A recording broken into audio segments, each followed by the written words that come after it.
Good morning, good afternoon, and good evening, and wherever you happen to be around the world. And welcome to a special edition of the Groovy podcast. My name is Ken Cousin, podcasting from Marlborough, Connecticut. But today we have a very special guest, someone I'm pleased to say I've known for a few years now. I want to welcome developer advocate for JetBrains and Java champion, Trisha G. Hello. So at least I pronounced it correctly, right? It is G? Yep, it is right. Yes, well done. Is that a hard G or a soft G? I never remember which is which. I don't know. And I'll answer to anything these days. Do you pronounce it GIF or GIF? GIF. You do, even after all that? Yep. Oh, well, that figures. The funny thing is that here in Spain, most people pronounce my surname correctly, and in the UK, people don't pronounce it correctly. That figures too, yes. Let's give a little bit about your background, because while I've known you for a long time, I've been aware of your activities. You're not necessarily well known to the Groovy community, and this is our tiny audience, such as it is focused on Groovy and Grails and Gradle and related topics. Can you mention a little bit about what you do at JetBrains and what you're interested in these days? Yep, sure. Firstly, in a tiny preamble, I will say you will hear children screaming in the background. It is just my small children. Don't worry, ignore them like I do. Yes, I'm a developer advocate for JetBrains. What that means is I'm the Java developer advocate, more or less, which means I also cover some JVM technologies.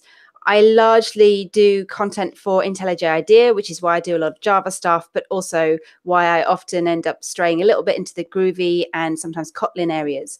I do a bit of stuff for Upsource because I'm interested in code reviews and how developers can help to make code better. And one area which is where I was kind of involved more in the Groovy community is I'm very, what's the word? I'm going to use the word passionate about testing and making sure that testing is done properly. And that involves both tooling like IntelliJ IDEA, language and framework support, and the interaction with real human beings and with people, which is where it kind of overlaps with things like my interest in code review and that sort of thing. Now, as I recall, you, prior to your work at JetBrains, you spent a lot of time working with the MongoDB product. Is that right? That's right. I worked for MongoDB for a couple of years. One of the things we were doing there is overhauling the Java driver that is the interface between you, the Java developer, or JVM language developer, and MongoDB itself. And one of the things we were doing as part of that overhaul was massively improving the test coverage of that product, because obviously it's really important when you're releasing a third-party library to other people who are going to use your code that it's well tested and it does what you think it's going to do. I think that's where I first encountered you. As I recall, you were giving a talk at Java 1, and you used some examples from can I call it a JDBC driver for MongoDB? It's not JDBC because MongoDB is not a relational database. But right. Yeah, it's we just call it the Java driver. Of course. Yeah, that makes perfect sense. That's right. So you were presenting there, and you've also spoken on a variety of topics. Do you, let's see, well, what brought you to JetBrains, by the way? What attracted you to that particular position? So before MongoDB, I was working for LMAX, a financial exchange in London. And obviously, I've had a bunch of other jobs before then. I've been developing in Java for about 20 years. But LMAX was kind of where we kind of did stuff properly. We did a lot of agile practices. We did pair programming. We did unit testing, acceptance testing, system testing. We did continuous delivery. We did all this really great stuff. But the main thing that I really took away from it is good coding practice, but also this is via pairing. So via pairing, I learned how to code better, but also how to use my tools better, which included IntelliJ IDEA. And that's kind of how I ended up, in a long-winded way, ending up working at JetBrains.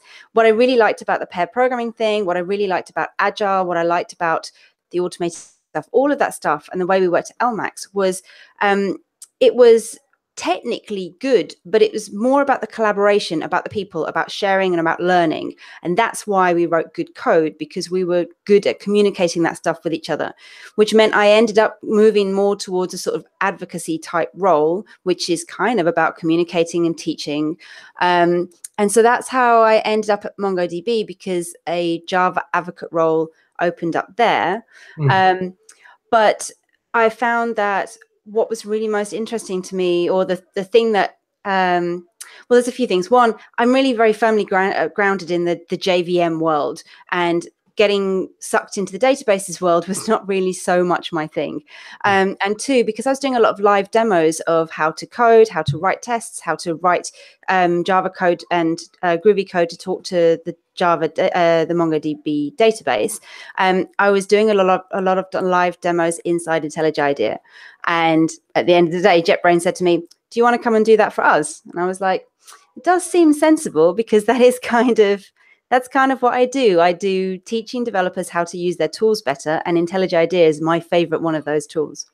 Well, it sounds like your timing was very good. I mean, the most recent statistics I've seen have suggested that IntelliJ IDEA has really taken over as the primary IDE of choice within the Java space.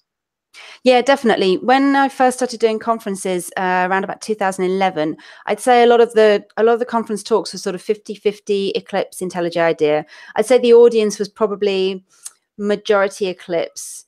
Now, conference talks are almost always presented in IntelliJ IDEA. I think in terms of developers, the surveys I've looked at suggest the market share for IntelliJ is about just over 50%, maybe 52%. Eclipse takes a big chunk of what's left, and then NetBeans takes maybe 10 to 20% of the share. Yeah, NetBeans is a small but very vocal community. They don't like being overlooked, but right. But they're important, and NetBeans is an important product as well, because they provide functionality that some of the other IDEs don't. You know, they've got great interaction interfaces for working with JavaFX, for example. Oh, okay. I was not aware of that. I still haven't done much with JavaFX. In fact, I think that was one of the first presentations. Actually, that wasn't a presentation you did. That was an online webinar I think you did, was way back with the conversion to Java 8. So this was several years ago. You did a demo where you put a JavaFX GUI on top of some streaming code and everything like that. You recall that presentation? Yep, I still use a lot of that code now. What I was asked by the MongoDB guys, the other developers who weren't Java people, what UI do you use if you're coding in Java?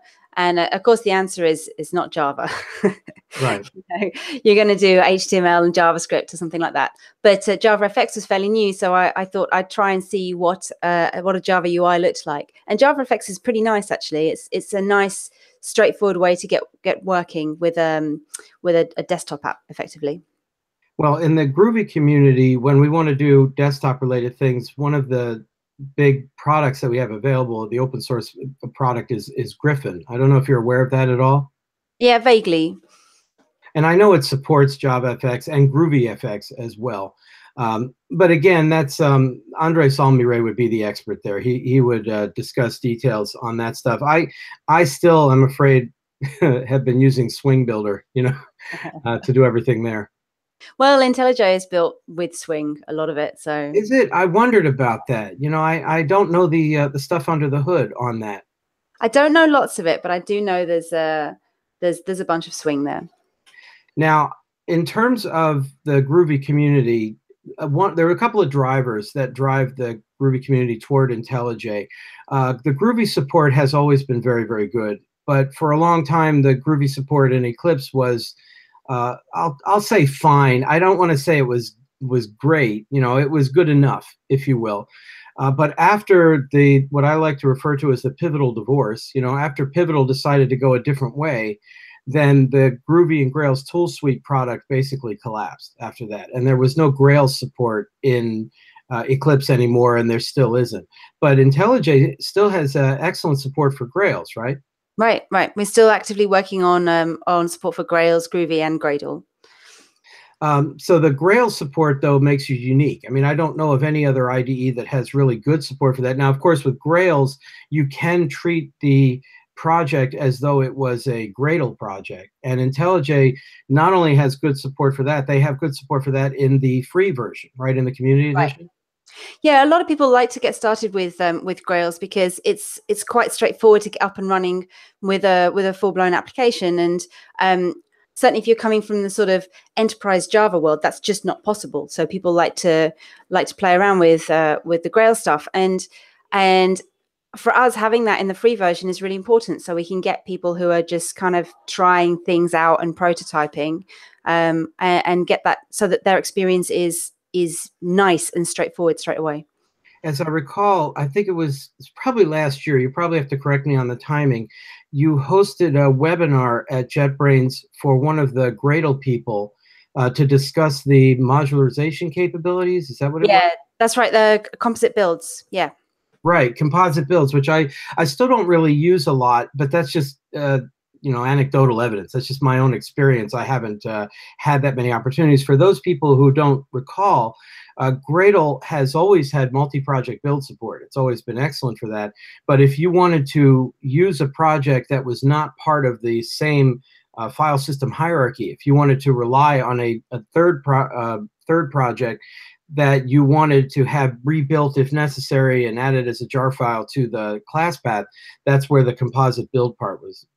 Is that how you recall it as well? That's right. Yeah. So especially if you're used to working with Eclipse. With Eclipse, you can open up multiple projects from multiple parts of your file hierarchy and work on them at the same time. Now, IntelliJ has never really been like that. You have a project within what Eclipse calls your workspace. And so if your application is made up of, say, I don't know, like microservices or multiple smaller projects which rely upon each other but aren't in the same code base, you end up having to have multiple versions of IntelliJ open, right, in order to manage this. Right. And it's similarly, and this overlaps with the Gradle functionality. If you want to make a change in one project and have that appear in another project, you would have had to go into that project, whichever IDE you're using, make that change, build the whole thing up into its own jar file, and then use that from inside the other project, which is dependent upon that jar file. And it's just a little bit clumsy. With Gradle composite builds, we support them in IntelliJ by also being able to say, look, here's the source code for that other module, which might live somewhere else. So you can go away and you can edit the source code for some module that you're dependent on, or project that you're dependent on that isn't part of the project you're working on, and use the composite build functionality to just build it all in one go. So there's no like moving around between different code bases. There's no opening different windows and building things in different stages. Yeah, that was the first time I'd seen that sort of functionality supported in an IDE at all, because that you are, as I say, talking about completely separate projects, and IntelliJ has always been separate windows. I mean, it's part of the learning curve of learning IntelliJ if you're coming from the Eclipse background. Right. And I would say for a lot of Eclipse users, and probably me as well, when I first came over from Eclipse, I was like, well, why would you want to limit yourself to just one project, one file hierarchy? But actually it's kind of good because it's well, obviously I'm going to say it's good because I work for IntelliJ, but it does force you to separate things out properly, and it means you don't end up accidentally introducing dependencies that you didn't really mean to introduce. It forces a clear separation of concerns. With the Gradle composite builds, you can get that clear separation of concerns, but also be able to make edits between those different projects in a more seamless way. Yes, I wind up when I do demos having multiple windows open, which at first always felt funny because it felt like you were starting up completely separate editions, completely separate instances, I suppose I should say, of the IDE. But in practice, the memory doesn't work like that. That's a normal way of operating with IntelliJ, right? Right, exactly. IntelliJ is going to expect that you have multiple windows open. It's not multiple instances of IntelliJ. It's just multiple windows open. It's also, I have found that I was playing with Java 9 last year, and that's obviously got modularization built in as well. And then when you do that, I found that I end up with multiple modules inside a single IntelliJ project, but they're independent. But again, you can end up running into this problem where you can introduce dependencies between the modules without really meaning to, because they're all kind of smooshed together in the same thing. So I'm kind of interested to see how Java 9 modularization will pan out, because it's early days yet on that area. That's a good point. Every time I played with Java 9 with the modules, I mean, I've been running on Java 10 now for, I don't know, I guess about a month or so. But every time I've used Java 9 modules, as you say, it's multiple instances within the same IDE, if you will. I haven't had any cross-project issues with that, but that's mostly because I'm working on very small stuff. You know, I haven't worked on anything major there. I do like the fact that you can look at the module info.java file inside IntelliJ, and even in the JVM, it'll decompile it and show you what the source code is inside there. Yeah, it was because I was trying to understand how Java 9 worked before Java 9 came out, sort of early last year, and IntelliJ was really helpful for that, because it just kind of added support quite early on, and it shows you what the module info looks like. Like you say, it shows you the modules inside the JDK, so you can see the structure of that, and you can use that as a pattern for creating your own applications. And I'll say this from the point of view of a user of IntelliJ rather than a developer advocate of IntelliJ. It was super useful for getting your head around how that is modeled inside the JDK. Right, and then you could put in your line and have it turn red, and then hit I always call it my second favorite shortcut. I mean, my favorite shortcut being Control Space, same one in Eclipse. But the second favorite shortcut, of course, is Alt Enter. Yeah, fix this for me. Yes. I have a JetBrains T-shirt I picked up at one of the conferences that says "Keep calm" and Alt Enter. Alt Enter, yeah. I should have worn that, as a matter of fact, now that I think about it. At any rate, and that will automatically prompt you to add a requires or an exports line inside the module info.java file. Yeah, that's really useful, because the module info file is although it's a Java file, it's very different to the Java files that we're used to, and it's got a different syntax, different keywords, and it's really nice to have IntelliJ say, look, I'll just fix this up for you, so don't worry about it. You know, I'll just make all of that work. In the early versions of, way early versions of Java 9 before it came out, and the early support of Java 9, which is what I was playing with and trying to demo back in January, that was kind of like, you had to do it really manually, like, oh, add this, add this, add this, add this. I think one of the things that really made it easier for IntelliJ to do that was the compiler errors from Java itself were really helpful. They sort of say, this is what you need to do. But later versions of Java just made it a lot easier. You just Alt Enter, and you've got one or two lines in your module info, and away you go. The whole Java 9 module system is, shall we say, quite controversial. Even now, the Groovy community has issues with it, because when you run Gradle, you're getting all these nasty illegal reflective access warnings. And yeah. So I was going to say that I haven't had a chance to play much with. Oh dear, here comes my child. Which one do we get? The tiny one. I think she's going to want to eat soon. She's only 6 months old, so she has a tendency to want to eat every 15 seconds.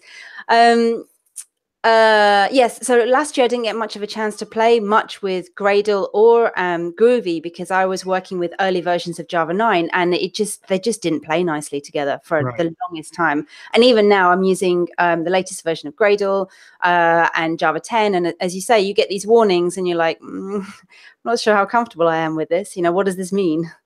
Fortunately, it still works, but yes, it's very scary, and that's something the Groovy community is definitely going to have to come to grips with shortly. We're going to hope to talk to, for example, Paul King and see what the plans are for some of that in the future. Now, I was going to mention that you had a nice recording about using Java 9, but actually you have a newer one on using Java 10 in IntelliJ as well, right? Yep, that's right. So now Java's moved to release cadence of every 6 months. It's made my life much more difficult. Right. I used to do like, what's new in Java 8, and 3 years later, what's new in Java 9? And so Java 9 came out in September. I went on maternity leave in November. I came back in March and I had to do a webinar on Java 10. I'm like, what? I've got to get up to speed on a new version of Java in like 3 weeks. Except that even though they made it a major version, the differences are tiny. Exactly. So that's the upside, is yes, you release every 6 months, but it is doing it the right way, the continuous delivery way of do something small and frequently. So although it's an hour-long webinar, it's basically an hour-long webinar on the var keyword and you know, what it looks like, when you should use it, when you shouldn't use it, what IntelliJ can do to suggest that you use it or not use it. And so that's really all that's in Java 10 that's particularly interesting. And of course, from the Groovy point of view, if you've been doing a lot of Groovy development, it's great to get var in Java because you're kind of used to working that way because you've been using def. So and probably you've got a better mindset for this, but for Java developers, they're like, is Java suddenly a dynamic language? Right. No. It's just, it's just getting rid of a certain amount of typed type information, as in it's not written down. It's still got the type information. It's just you don't have to type it anymore. Yeah, if your experience is at all like mine, you get people in the audience who just basically recoil in horror at the idea.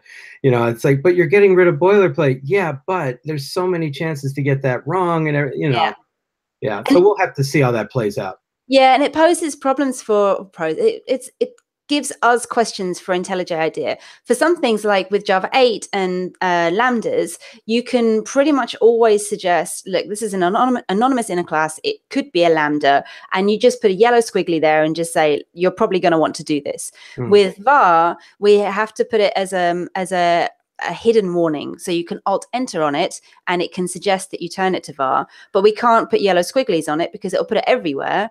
And you don't want to use it everywhere. Sometimes you're going to want to use it, and sometimes you need that type of information because it's all about readability, and that's, you can't lose the readability just because you've got a fancy new 3-letter keyword.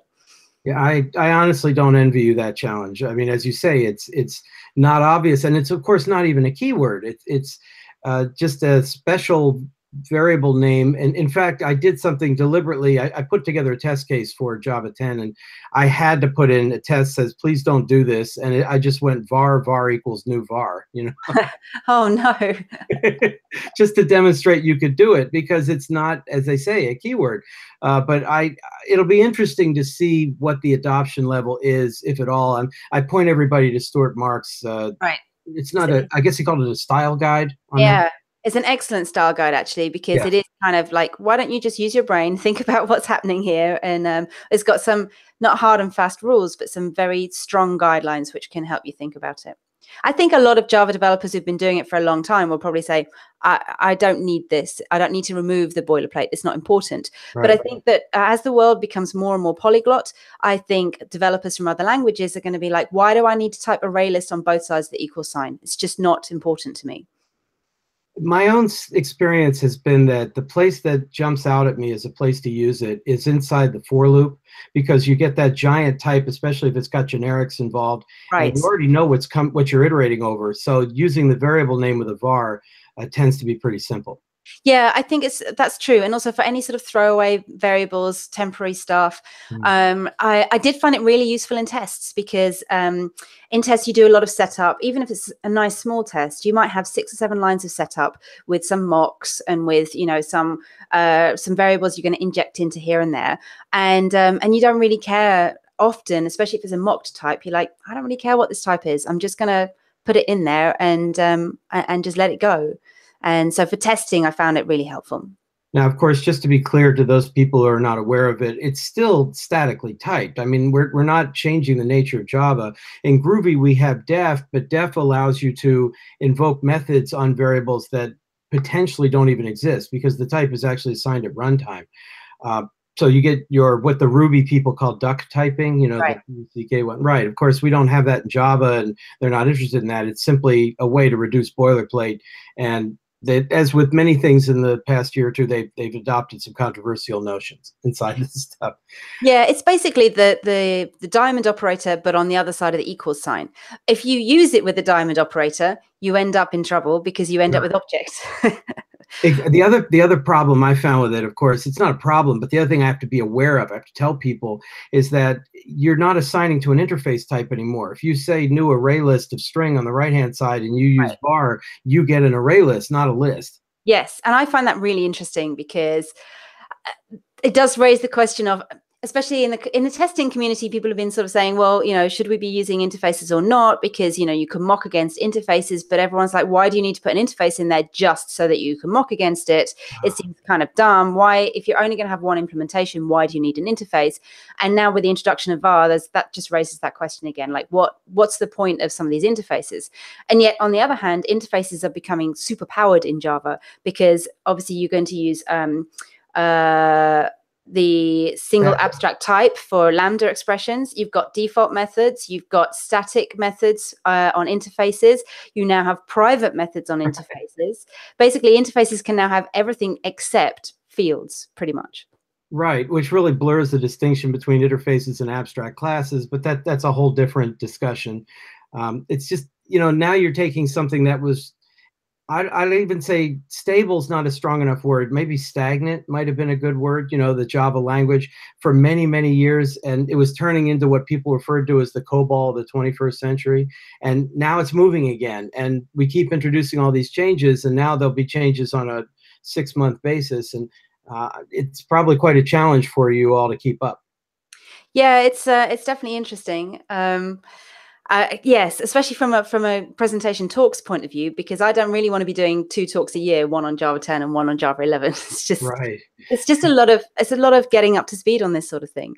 But on the other hand, they are like Java 11. I'm not sure at the moment. Java 11 doesn't seem to have any enormous features in it, so you just have to. It's in some ways it's quite good for us as developers just to keep our knowledge kind of ticking over, rather than every 3 years getting like this big bang, this is lambda expressions. What's functional programming? What am I doing? What are these things? And having to like relearn everything. It's just, have var. Have a think about var, You would think that it's like Java 9 and Java 10 could have been point variations on 8, really. Right. Especially 10. 10's really very minor.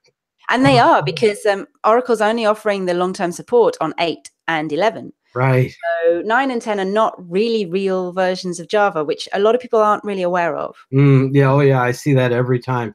And we're also not quite sure how this long-term support issue is going to work out, especially if you don't go with a commercial edition, if you stick with the OpenJDK project. And I don't think we're going to know until it comes out, because, they had a whole team of developer advocates at Oracle and they laid them all off. Yes, yes. And to be honest, even if they still had the developer advocates, I don't know that they would have been able to talk about that anyway, because it's all on the commercial side of Oracle. Very good. Now let's talk for a moment back about the Groovy related support. Now of course, we're in a visual medium here. We're not in a visual medium, I should say, although it's good to be able to see you on the YouTube podcast. A lot of people are just listening. So we really can't talk about specifics easily, but what's the feeling about Groovy around JetBrains? I mean, is it actively supported? Is it something that they believe has a long future? How do they invest in Groovy related technologies at IntelliJ? Or JetBrains, I should say. It's JetBrains, I'm pausing not because of the Groovy question. I'm pausing because JetBrains is one of these organizations with a very flat hierarchy, as in it doesn't really have one. It's an organization where kind of developers pick and choose more or less what they want to work on. They work on areas which are interesting and important to them. So a lot of the Java 8 improvements in IntelliJ, which I really liked, are driven by 1 or 2 people who were working with code and they decided that the code they were working with would be much easier if IntelliJ supported automatic inspections for X, Y, and Z. And it's the same with the version control staff, the debugging staff, and all of these things. So provided there are people inside JetBrains who are passionate about something, it gets a lot of love and a lot of support. And Groovy's like that as well. So we do have people inside JetBrains who are passionate to make sure that the Grail stuff stays, not only working, but appealing and working the way we expect it. Gradle is super important to us, not only because a lot of people use it as the build system in Java, but of course it is the build system for Android. And Android Studio, of course, is IntelliJ IDEA. And so keeping support for Gradle is super important to us, which also means keeping support for Groovy in a useful way is also pretty important to us. That's what drove me, by the way, to IntelliJ. I mean, a lot of my friends had been using it, but I'd been an Eclipse-based tool user for about 10 years. And when Google announced the support for Android Studio, that was the final clinching thing that said, okay, really, I got to go learn this. And it was a learning curve to switch from Eclipse to Android Studio / IntelliJ IDEA. By the way, unfortunately, they didn't exist at the time, but now you have a series of, would you call them beginner videos on how to get up to speed on IntelliJ as well?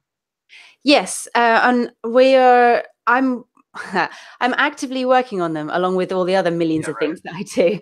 But yeah, high priority for me personally is to have a bunch of very short videos, like 5 minutes on key features for IntelliJ. And as I work on them, they will hopefully become more and more advanced. So one of the ones, which is the most popular one that I did last year, is the Gradle integration, because it's not just a case of, with any tool as a developer, it's an amalgamation of different things. It's my skills as a developer, it's my knowledge of Gradle, for example, it's my knowledge of IntelliJ, it's how my project is structured. There's all these different interleaving parts, and having a mental model to work with those is kind of the difficult bit. So showing you where a Gradle button is in IntelliJ IDEA is not that useful to you, but showing you how Gradle functions inside IntelliJ IDEA, how you set up a new project, how you import stuff in this way, how to troubleshoot certain problems. That's the kind of thing that's much more useful for developers, and those are the sorts of videos that we're trying to do more and more of. But I'm sorry, that's in a JetBrains channel, is that right, at YouTube? Yeah, IntelliJ IDEA. There's the JetBrains channel, but there's also a specific IntelliJ IDEA channel as well. Very good. No, I highly recommend those. Not the least reason of which is that you get to listen to your charming accent as you talk to these things. I had one comment on one of them going, I can't understand her British English. I was like, really? This is English. Oh my goodness, that's half the appeal. Well, not half the appeal, but it's great. You know, I mean, you could listen to Hadi Hariri as well, but you know, that's a whole different thing. Which, of course, reminds me, of course, something that we are all very much aware of in the Groovy community has been the rise of Kotlin. And right. You mentioned people at IntelliJ or JetBrains being particularly passionate about a project. Well, obviously, Kotlin is very near and dear to your hearts, right? Yeah. So that's the other thing that's kind of difficult to talk about in the Groovy sense. Like, how important is Groovy to you? Well, not as important as Kotlin. Right. I have to say. But that's not to say Kotlin is so important that we don't care about Groovy, because we do, because it's really important. Like I said, Groovy itself and the integration with Gradle. But for us, Kotlin is the programming language which we invented for a reason. IntelliJ IDEA is increasingly written in Kotlin, and it's fully interoperable with Java, for those who don't really know. And it has a syntax which looks not dissimilar to some of the stuff that you'll see in Groovy. I love Groovy as a language because it's pretty. It sounds like a silly thing to say, but it's very readable. There's not very much clutter. It's quite pretty. And Kotlin has some of those features as well. It's decluttered. The support for lambdas is similar to the way that Groovy works. And it's just a bit more pleasant to work with. But it is a statically typed language. And it's kind of syntactic sugar for Java, and then some. Right, and of course, what always gets me, of course, is when I see these, hey, here's your top 10 reasons to move to Kotlin, and 9 or all 10 of them are things I've been using in Groovy for years, you know? Yeah. But that said, I'm sorry, go ahead. Sorry, I was going to say, I'm really torn because I really like Groovy. I think it's a nice language, but the dynamicness of it trips me up again and again because I've been doing 20 years of Java, and every now and again Groovy will just say, yeah, you can do that, and then it'll say, but no, you can't do that. And Kotlin doesn't suffer from that. So I think Kotlin is more appealing for people who have been doing Java for a long time. Well, it's obviously going to be a long debate, and we're going to see how that plays out. I will mention, of course, this week is Google I/O, and if you look at the Android community, I mean, I'm getting the sense now. I mean, I thought last year it looked like half of all new Android projects were going to be Kotlin. Now I'm beginning to think that's a dramatic underestimate. Yeah, well, I put together this newsletter every month called Java Annotated Monthly, and one of the sections that I inherited was an Android section, because obviously that's a Java. Usually, it's all about Java stuff. It's very specific for Android.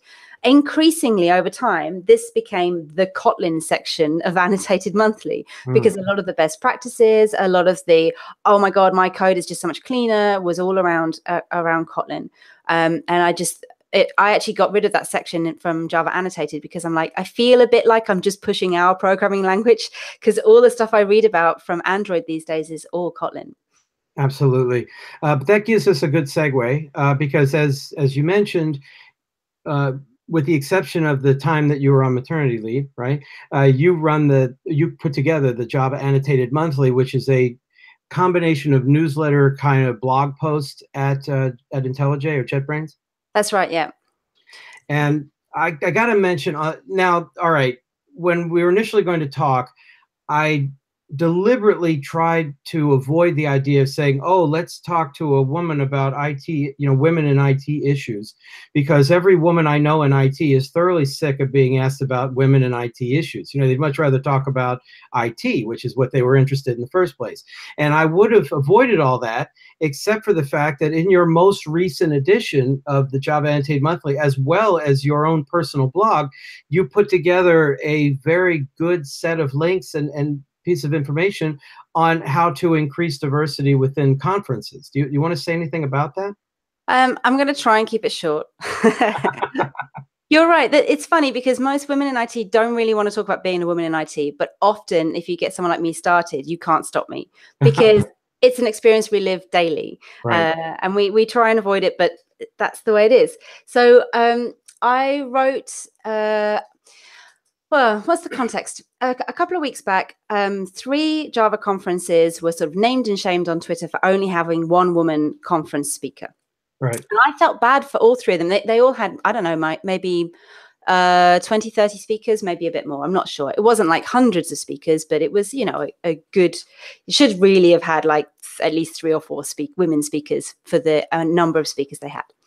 And I felt bad for all 3 of them because all 3 of those conferences had reached out to me personally and invited me to speak there. So I felt a bit like it's kind of a little bit my failure for not representing women in IT at that conference, which is another reason why it becomes quite difficult for us women in IT, because we're not just doing our job, we also have to be role models and represent the gender. And that's why it's important as well to have more than one woman speaker, because if you've got one, she is the woman.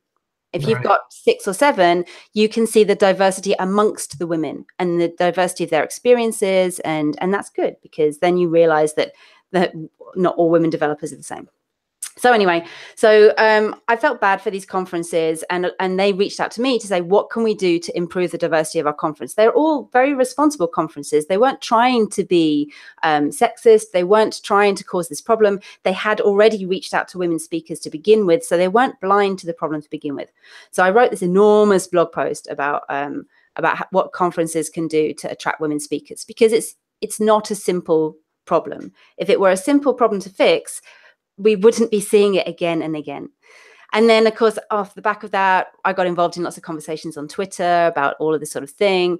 And so I ended up throwing together or coming across or recompiling a lot of the resources I've used in the past to justify why diversity is good, to suggest things that we can do to improve diversity, some panels presenting different points of view. I particularly like it when you see women speakers saying different things to what I say, because what I say does not represent all women developers. And so I put them all together and I shoved it in Annotated Monthly. And I was like, this is what I do sometimes.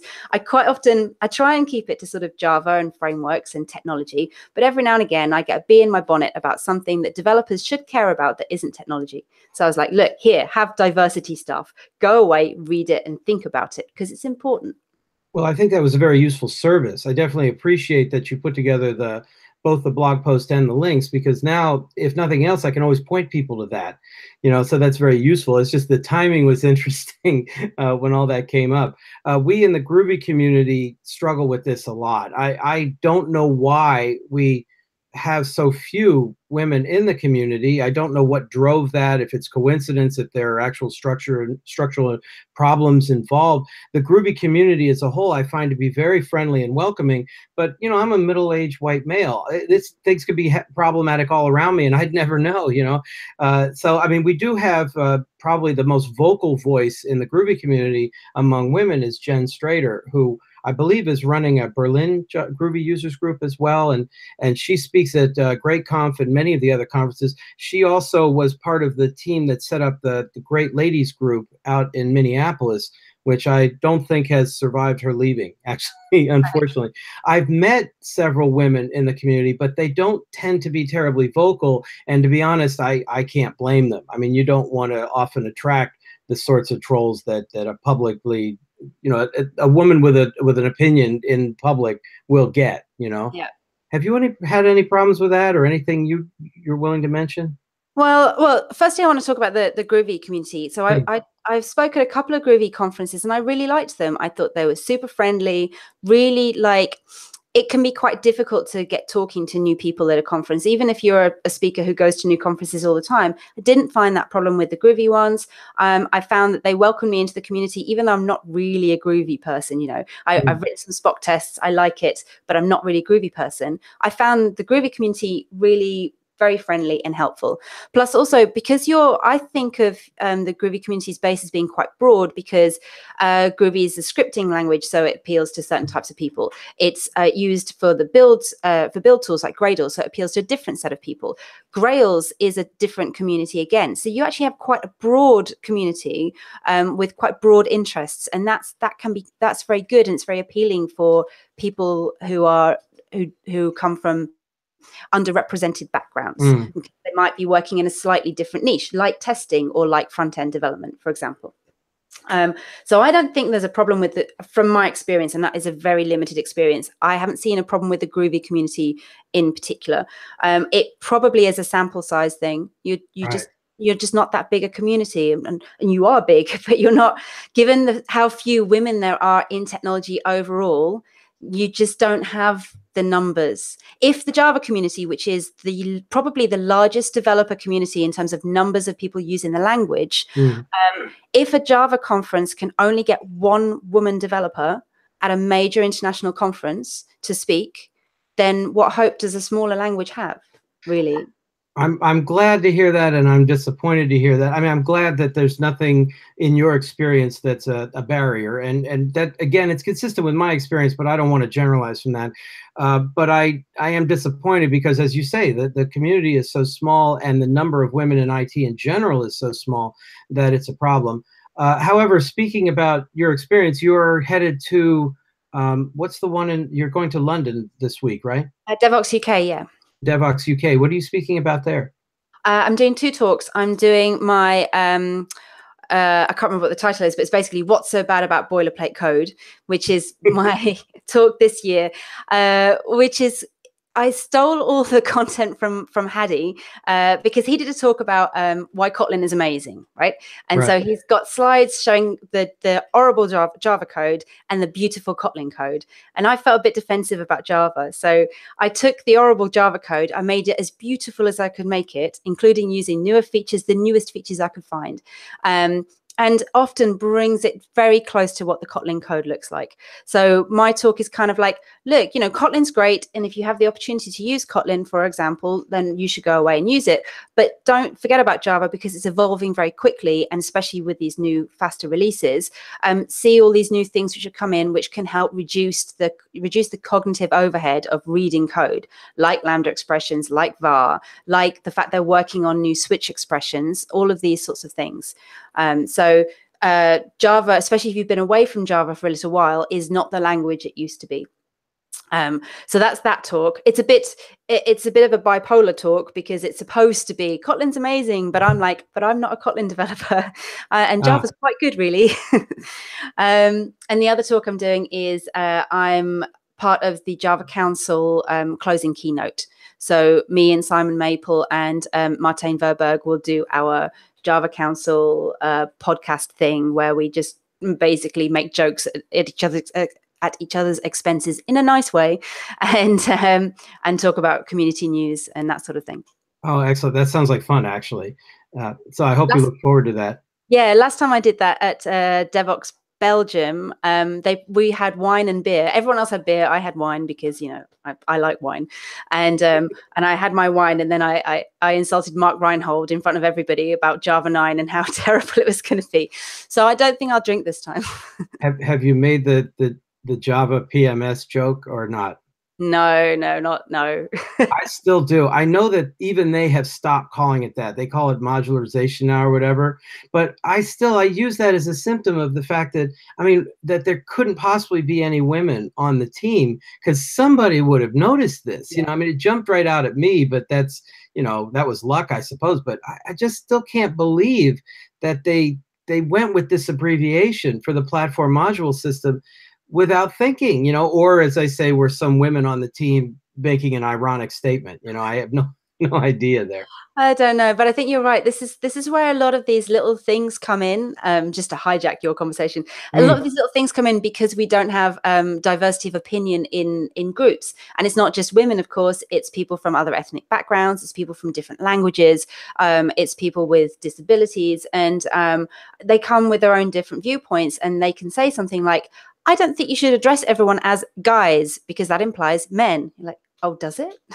That's Yes. a hard one actually, because I grew up with that being a generic term, Yeah. my whole life. And therefore it's been a challenge for me to become aware of it enough to break that habit. And I'm working on it. I still slip occasionally, but it's just, again, as you say, it's just awareness of it and knowing what you are unfortunately implying, even though it wasn't my background. That's just not what the word meant. When you said you guys, you meant everybody. But Yep. I have, I can adjust that. That's not that hard.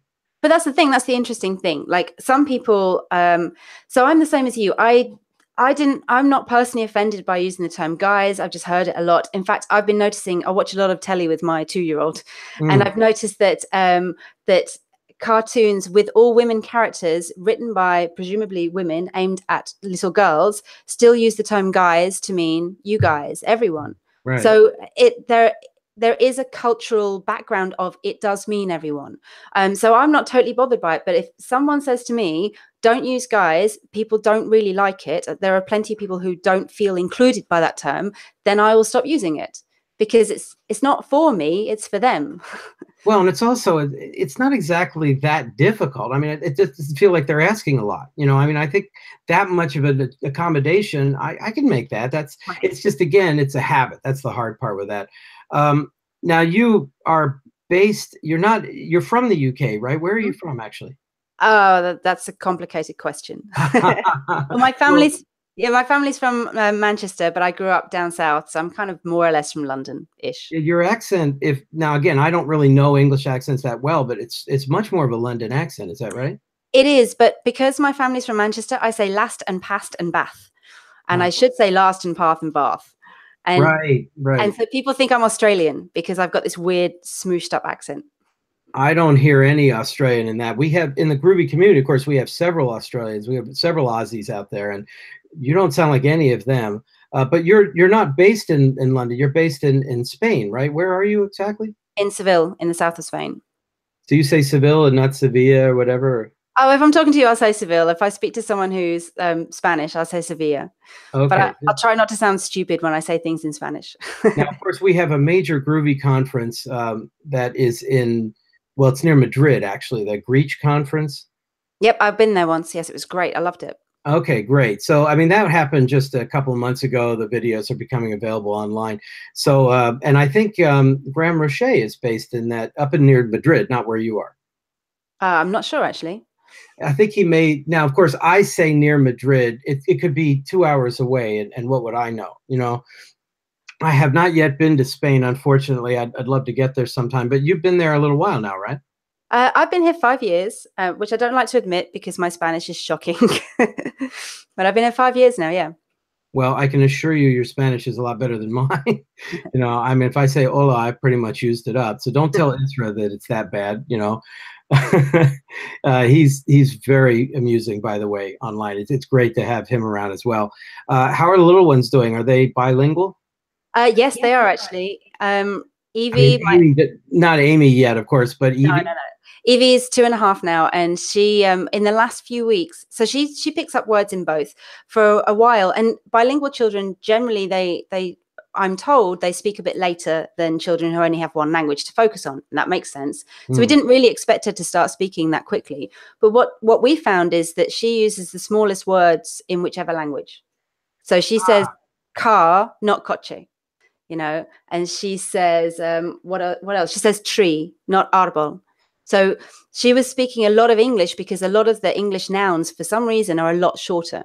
But she spends all day with her grandmother, who speaks to her only in Spanish. So she understands all the Spanish and all the English.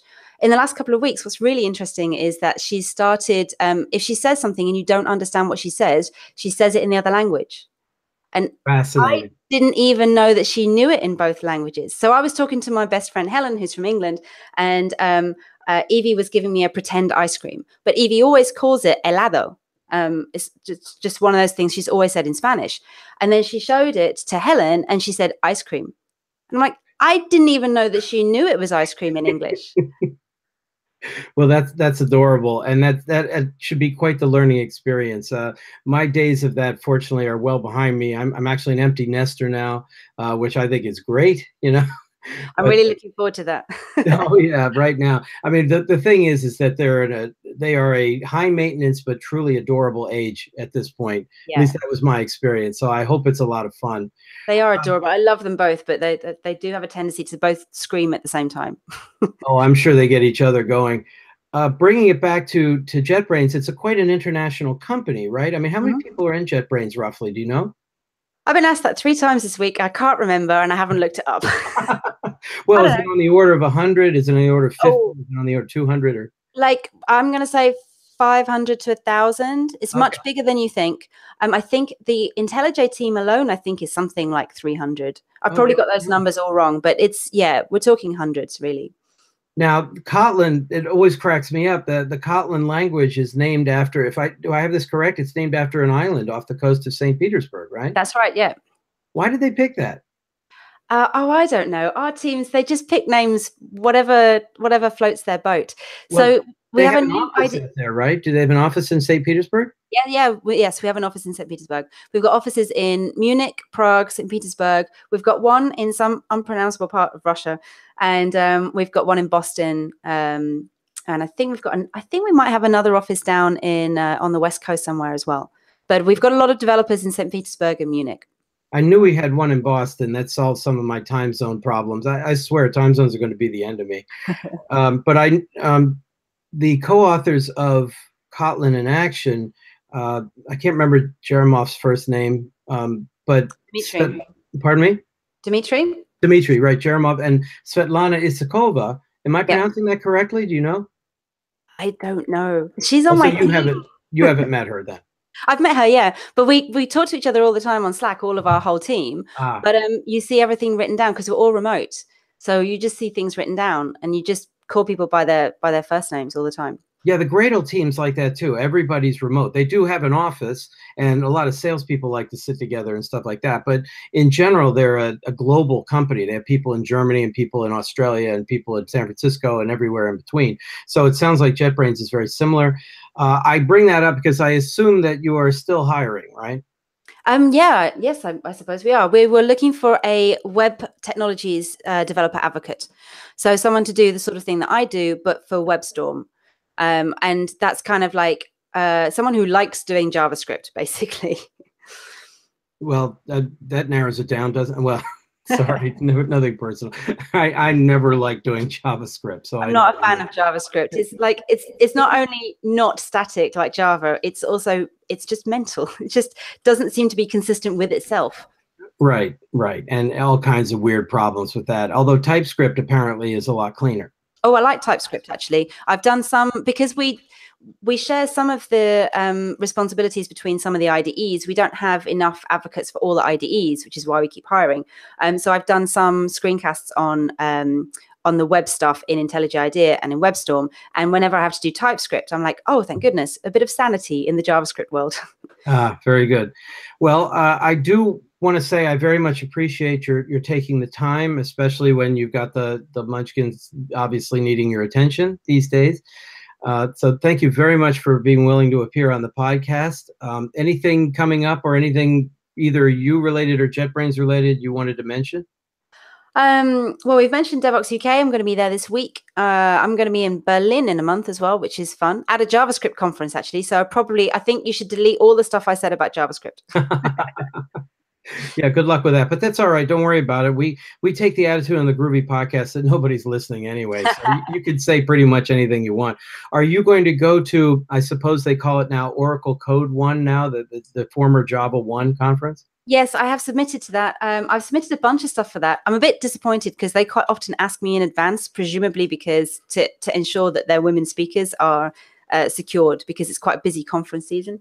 And they haven't asked me in advance. I have to submit through the CFP like a normal person. disappointing. Well, I get the feeling they are scrambling. I just don't get the feeling they know what they're doing on this side right now. And I think there's only 2 days left in the call for papers. It was a very short call and it was a very dramatic change. I haven't submitted anything yet, but I think I have to. I mean, it's a Java champion and Oracle dev champion now. I think it's kind of expected they have to go. Yeah, but then you could just go as a Java champion. You don't have to speak. You could just enjoy it. I wouldn't feel right going to a conference where I didn't have something to contribute. You know, it would feel funny there. So I don't know. I'll see if I could put something, you know, and see if there's a chance I can get something Groovy related at the Java conference, because they do sometimes accept that stuff. Well, so that's the thing I think about the Oracle Code One. I know that there's been a bit of grumbling amongst sort of the Java old school about removing Java 1, but the Java old school has been whining about Java 1 not being Java 1 for the last few years anyway. It's not in Moscone. It's not the way it used to be. The right people aren't here. Ever since Oracle took over, blah, blah, blah. And I understand that, but I wasn't there beforehand, so I don't know what it's like. And I think that Oracle Code One, I'm always willing to give Oracle the benefit of the doubt. I think it more accurately reflects real developers. They're polyglot programmers. They're not just interested in a single programming language. And it's not even just about different JVM languages. It's also about technologies like Docker or frameworks or even physical infrastructure. So being Oracle Code One lets them be much more open to having talks on at least Groovy, if not, wider ranging stuff. I don't know. I kind of lost you there when you said you give Oracle the benefit of the doubt. That's kind of hard for me there. But I mean, again, I shouldn't say these things as a dev advocate or whatever, but I understand, and we'll see how that plays out. I try not to worry about these big things I have no influence over. So, I mean, it is what it is, and we'll see how it plays out this year. I'll be honest, from a JetBrains point of view, it probably works better for us because before, we could go there and we could sell IntelliJ and we could sell UpSource. But now we can say we have IDEs for all these different languages. We've got all these team tools. We've got all these other things that you never hear of because we're usually at Java 1 talking to you about our Java tools. So for us, I'm very positive about it because from a JetBrains point of view, it's good for us, I think. And I will mention to anybody listening, both of those people, if you do get an opportunity to listen to Trisha speak, please be sure to do it. But if you're going to do it, be sure to get there early.